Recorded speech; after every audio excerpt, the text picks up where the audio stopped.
The Senate has spent months considering supplemental action to meet serious, connected threats to America's national security.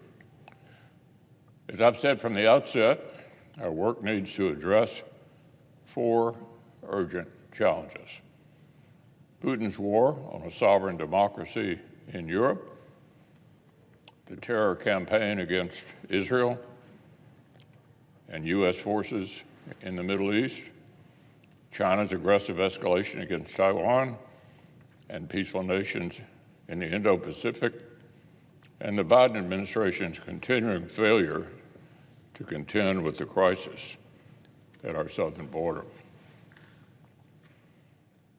Senate Republicans' focus on securing the border didn't just begin this fall. We've watched for 3 years as the border descended into chaos on President Biden's watch. And for 3 years, we've urged his administration to fulfill even its most basic responsibility to enforce our immigration laws. Anyone who suggests that Senate Republicans are injecting the issue of border security into this discussion at the last minute either isn't serious or hasn't been paying attention. Continuing to pretend that upholding America's sovereignty is any less urgent than helping our allies and partners defend theirs is reckless. Borders in Texas, New Mexico, and Arizona are every bit as inviolable as those in Ukraine, Israel, and the Indo-Pacific. And the sooner our Democratic colleagues realize it, the sooner we can deliver on urgent national security priorities. Now, needless to say, America's adversaries aren't waiting for us to get serious about our own security.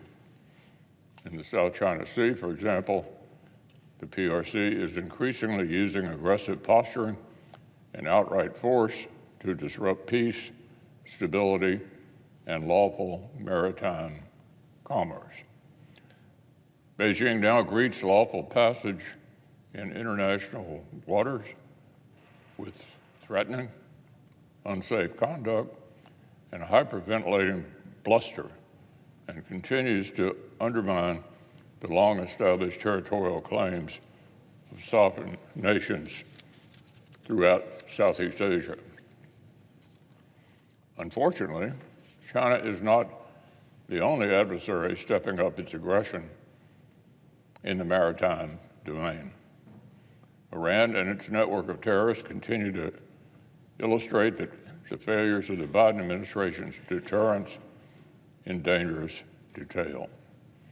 On Sunday, a U.S. Navy destroyer and Israeli-flagged commercial vessels came under fire from the same Houthi rebels this administration had inexplicably taken off its list of terror organizations when it took office.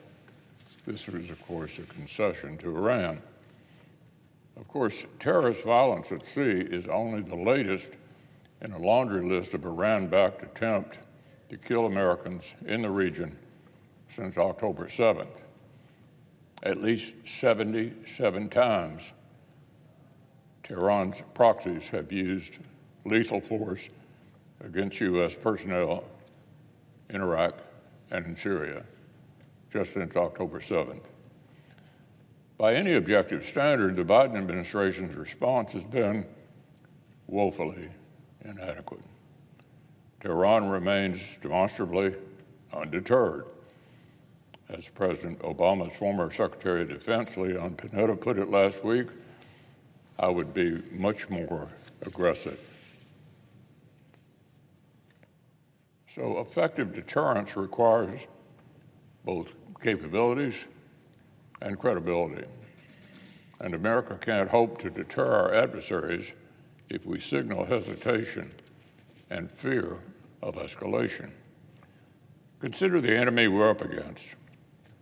One of Hamas' top terrorists in Gaza told the media recently that the slaughter of Israelis on October 7th was, quote, just a rehearsal, a bloody rehearsal that left 1,200 innocent people dead and hundreds more in terrorist captivity. These savages mean what they say about erasing Israel from the map. But this is not just Israel's fight. Today, at least 8 Americans are still being held hostage in Gaza. And if Iran and its proxies get their way, there will be more Americans killed and captured. This is not a time to go soft on terror. This is not a time to put constraints on Israel.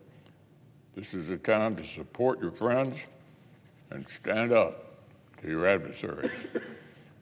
As the Senate considers urgent national security priorities, our adversaries in Europe, Asia, and the Middle East are watching closely what we do.